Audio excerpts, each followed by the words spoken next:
Hey, it's Josh from Game & Watchmen. Just going to go ahead and show you guys a little bit of what I do in Elite Dangerous.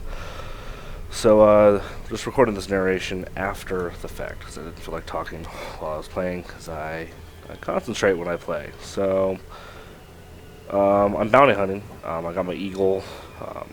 So just got it set up for pretty normal.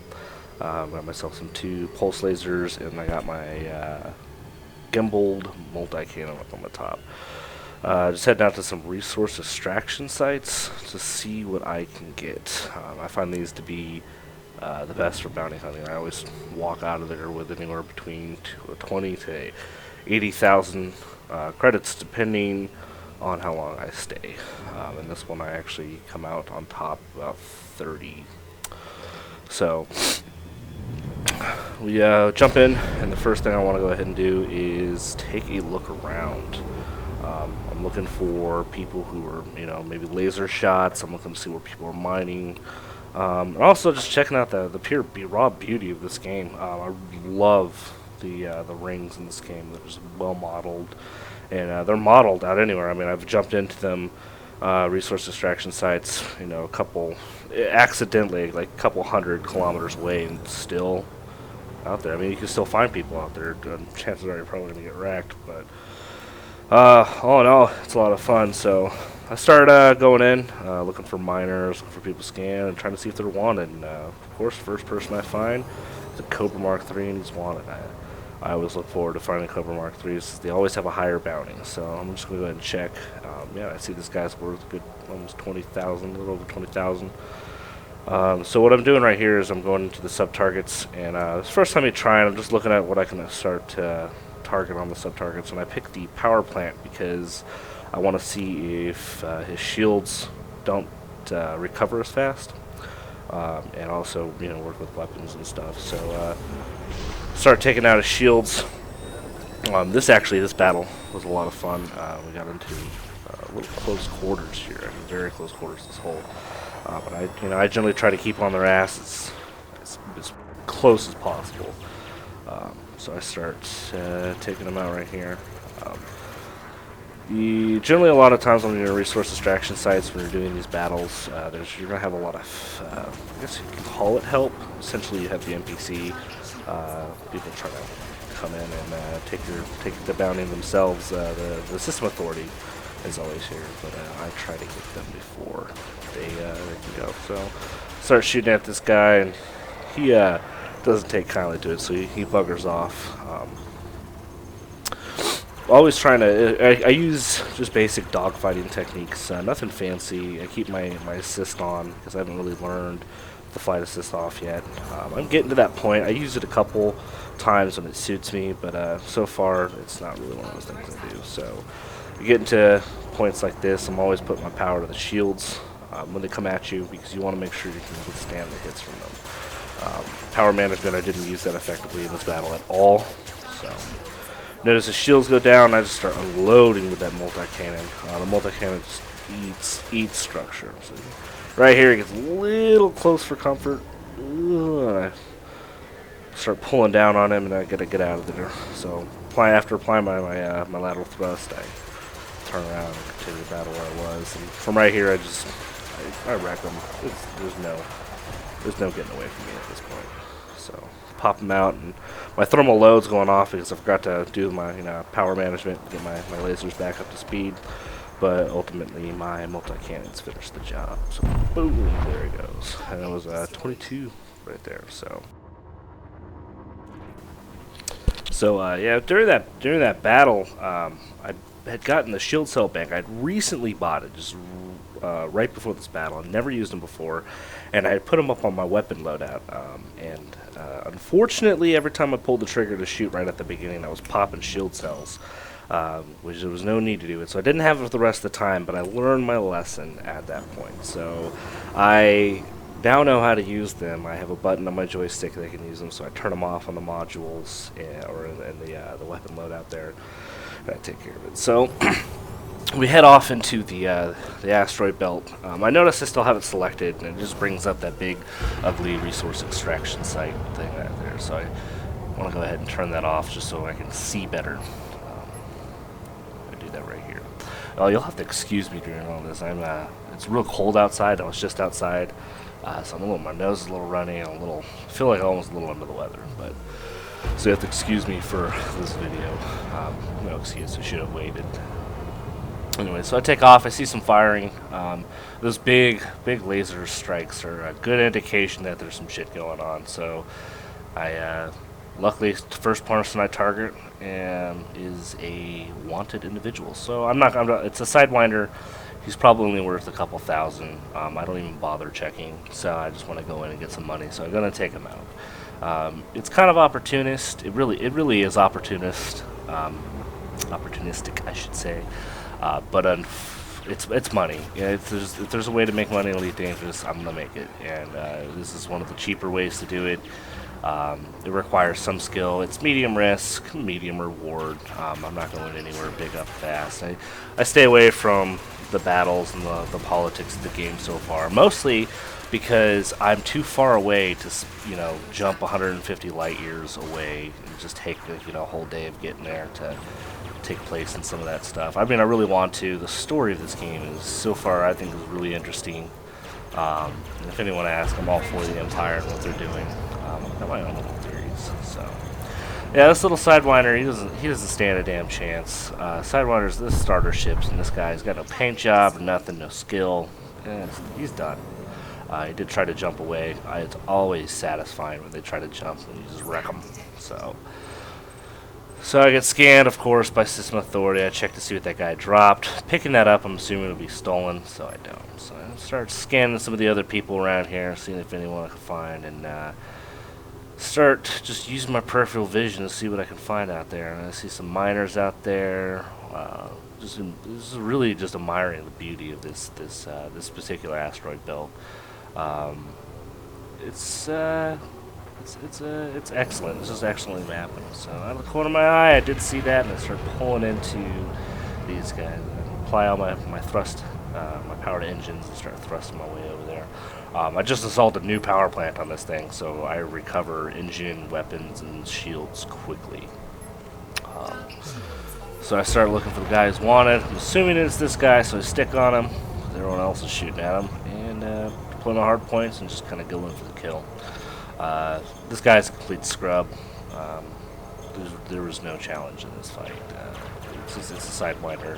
The one thing you got to work out with Sidewinders is, even though I'm in a more maneuverable ship, I'm hella faster than these guys, but not as they have a smaller turning radius than I do because they're smaller ships, and they can turn real tightly on you, and you got to be real careful about that in fights because even though it's a Sidewinder, the moment that you underestimate it and you screw around with them, you're done.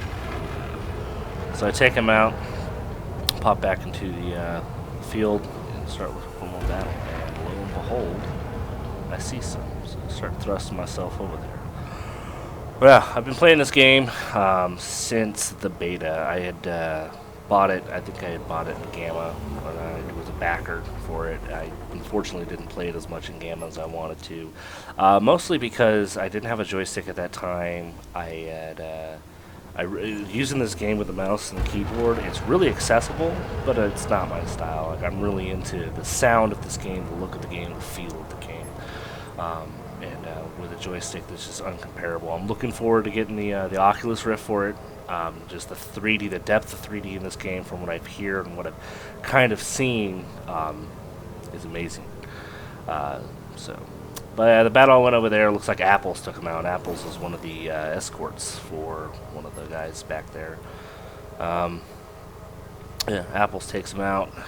So I don't make any money here. So I just start scanning people, and at this point I'm thinking maybe I should start heading back. So I'm just gonna start scanning some more people, looking for someone who's wanted, and see if I can take somebody out. But all these guys are clean, so just start going through here. I hate dry spells up in these belts. There's just so much. I mean, there's so much to look at, so much to do, and you can get lost easily. And really trying to just keep your things. So out of the corner of my eye, I think right here, I'm just looking around.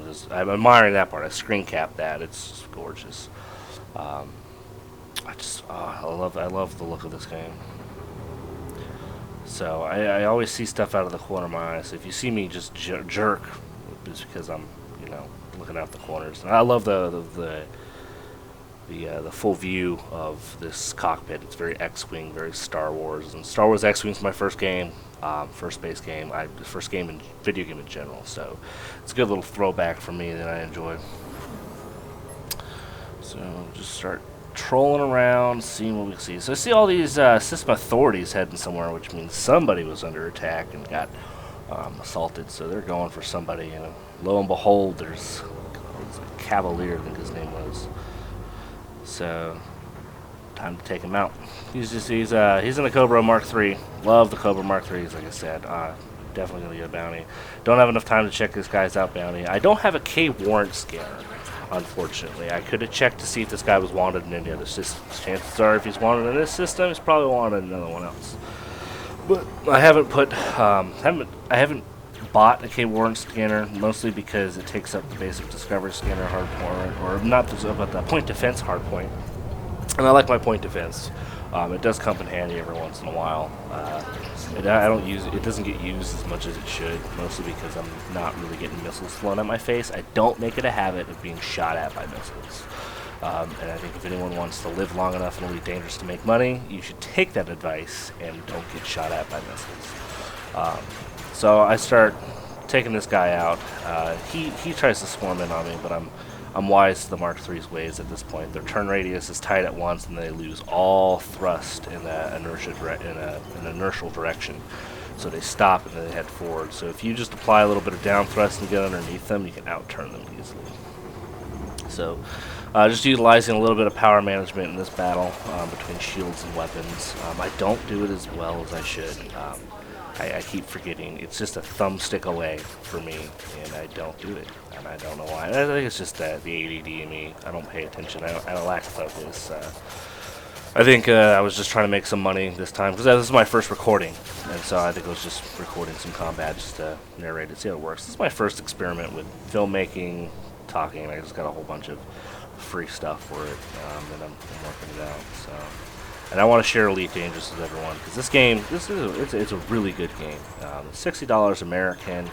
I'm not sure what it is. I think it might be 40 euros or pounds. I'm not sure which one it is, but I know because it's an English company that makes it. Frontier Developments, amazing company, led by some smart individuals. I mean, you're talking about a 1/1 scale galaxy. And I went to a planetarium today, and they have their universe, the orrery view of the universe, almost like the galaxy map in this game.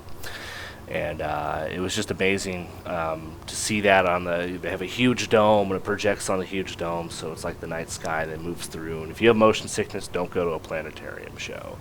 But I got to see, they mapped out every single one of the confirmed planets with the Kepler system, and seeing that in 3D galaxy mode was one of the most life-changing things, just to know how many planets are out there. And then on the same day today, they found out that 2 of the planets that Kepler has seen are one of the most Earth-like planets we've ever seen, which is really exciting. So that does tie into this game a lot, because the galaxy view in here and everything is 1/1 scale, which is, if you don't know what that means, I could go in for it for hours and hours on end. But essentially means that if it's like it in real life, or they model it to be something like a 14-day orbit, it's a 14 actual day orbit. There's no 1/10th scale, 1/64th scale.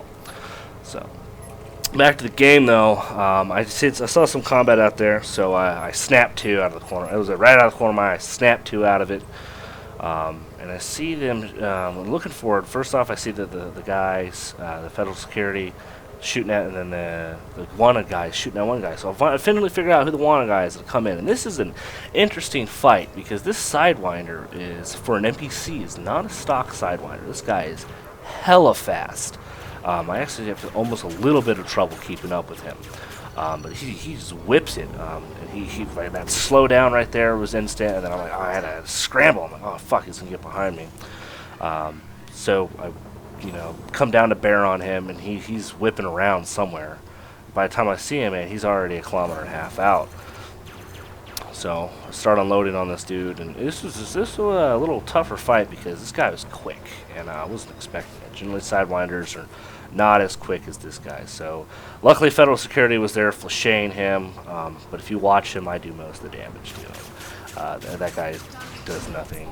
So I just come in, just unload on him once I get there. I'm just trying to keep up on him, keep up on his turn radius. Of course, he burst out. He burst out of there, and it's just a matter of keeping up on him and utilizing throttle control. That's going to be key to fights like this. Is just making sure that you're the right speed for the right turn. So once I get him on a line, I nuke him. Boom, he's done. Of course, system security comes in with the last 3 shots and it's like, oh, I helped. But he didn't help. It was all me. So after that battle, I was like, whew, I gotta go. Well, that was also 7 o'clock my time, and I had to wake my girlfriend up. I went to the movies to go see The Hobbit, which is exciting. I haven't seen that movie. I'm a big fan. Well, I don't know what to think about that movie, though. It's gonna suck saying goodbye to that universe.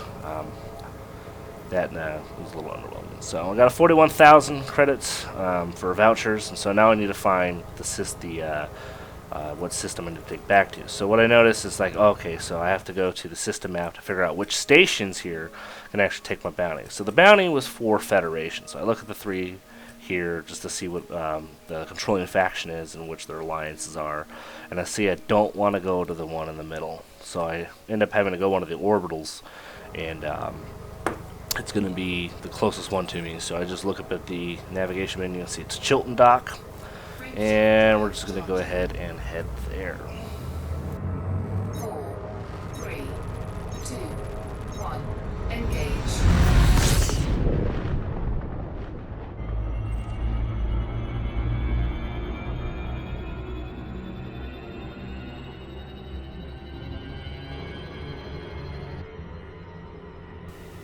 So pulling into Chilton Dock, I'll include this in the video just so you can see how fucking goofy-footed I am at docking now. I used to be really, really good, but this is just a combination of me being impatient and me having using auto dock for like the last 2 weeks. Auto dock, if you don't know, is a system module that you install that once you reach a certain distance from the docking station, you request your authority to dock. It tells you to power down and auto docks for you. And stations like this comes in it works real well. It goes in there and it lands you. Kind of lands like an NPC. However, in regular spaceports, it flies you around for 5 minutes trying to figure out what the hell to do, and then launches you at the ground and breaks you. So after applying all that boost, I'm now coming in at this thing 250. Just start throwing myself at the hole in this in here, and I coming in way too fast. I don't even know where pad 43 is. So I come in through, I don't see pad 43, so I'm like, ah, crap. So I slow down, pop my landing gear, and start flipping around. Inertial force drives me almost to the complete back, slamming me into the back almost, but I pull out. So actually coming back, I'm like looking around, I don't see pad 43, so I'm a little concerned. If this ever happens to you, pull back to the front like you're coming in like a normal person, and then you should be able to see it. Luckily, pad 43 is right there. So I come in, I'm trying to come in for a nice little smooth lineup, but I drop my ass a little too far, smack into something that I probably shouldn't, the little retainer right there, bump, and I land normally. So now that I'm back in the dock, what I'm going to do is just check the starport, get my bounties, get my cash, and that's the video essentially. Yeah, Elite Dangerous, amazing game. I'm going to be playing a lot more. I'll be putting more videos up. This has been Josh with Game & Watchmen. I thank you for watching, and I'll see you out there.